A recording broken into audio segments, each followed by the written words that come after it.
বন্ধুরা, আজকে আর একটা নতুন জিনিস নিয়ে আপনাদের সামনে তুলে ধরলাম। দেখলে হয়তো অবাক হবেন জিনিসটা কি। হয়তো মনে মনে ভাবছেন জিনিসটা কি। দেখুন বন্ধুরা, জিনিসটা কি এইবার দেখাচ্ছি। দেখলে হয়তো বুঝতে পারবেন যে এই জিনিস দিয়ে এই জিনিস তৈরি হয়। এখন হয়তো আমি কাটাটা দেখাবো যে আমি এই জিনিসটা কাটা হয়েছে কিভাবে, মানে ওটা কেটে সেটিং করে রেখে দিয়েছি।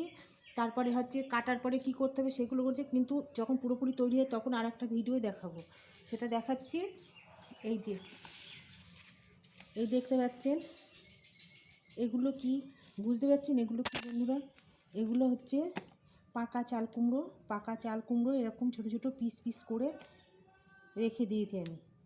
এই যে পিস পিস করে কাটা, এই যে অনেকগুলো চাল কুমড়ো, এগুলো পিস পিস করে কেটে এই যে কাঁটা চামচ, এই কাঁটা চামচ দিয়ে এই যে যত পারো ছিদ্র করো, ছিদ্র করে করে ছিদ্র করে করে যতটা পারা যায়, যত সম্ভব ছিদ্র করে করে ছিদ্র করে করে এই চেপে রস বের করে ফেলতে হবে। এই যে রস বেরোচ্ছে, রস বের করে ফেলে 7-8 ঘন্টা চুন জলে ভিজিয়ে রাখতে হবে।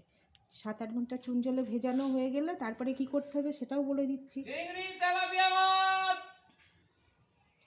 তারপরেও বলছি। চুন জলের থেকে ভালো করে সেঁকে নিয়ে জল দিয়ে, অনেকবার করে জল দিয়ে ভালো করে ধুয়ে ফেলতে হবে, যাতে চুনের কোনো অংশ না থাকে বা সাদা অংশ না থাকে, ফেলতে হবে। তারপর জল ঝরিয়ে নিয়ে এই যে ঠিক এরকম, এই যে আমার এটা চুন জল ঝরানো, ঝরিয়ে ভালো করে ধুয়ে নিয়ে এসে রেখে দিয়েছি আমি। এটা নিয়ে গিয়ে ফুটন্ত গরম জলের মধ্যে এটা ঢেলে দেবো। ঢেলে দিয়ে সিদ্ধ করব, যাতে হালকা হালকা নরম হয়, বেশি সিদ্ধ হয়ে গেলে হবে না।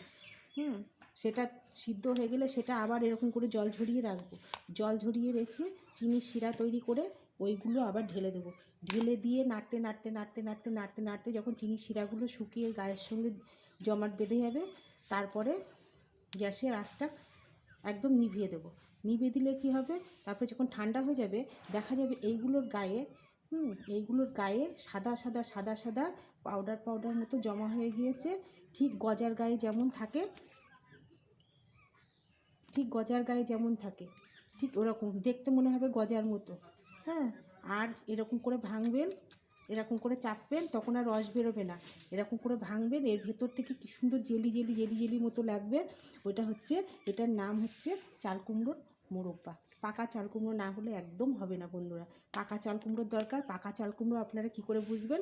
চাল কুমড়ো নিয়ে এসে চাল কুমড়োর বাইরের অংশে এরকম করে হাত দিয়ে দেখবেন যে হাতে পাউডার মতো লাগছে কিনা, তাহলে বুঝবেন যে এটা সত্যি সত্যি পাকা চাল কুমড়ো। ওই চাল কুমড়ো ছাড়া চাল কুমড়োর মোরব্বা একদম সম্ভব নয়। তাহলে চাল কুমড়োর মোরব্বা কীভাবে তৈরি হবে আমি আপনাদের সামনে দেখিয়ে দিলাম। আর তৈরি করার পরে আর একটা পরের ভিডিও আমি সেটা দেখাবো, সেটাও আপনারা দেখবেন।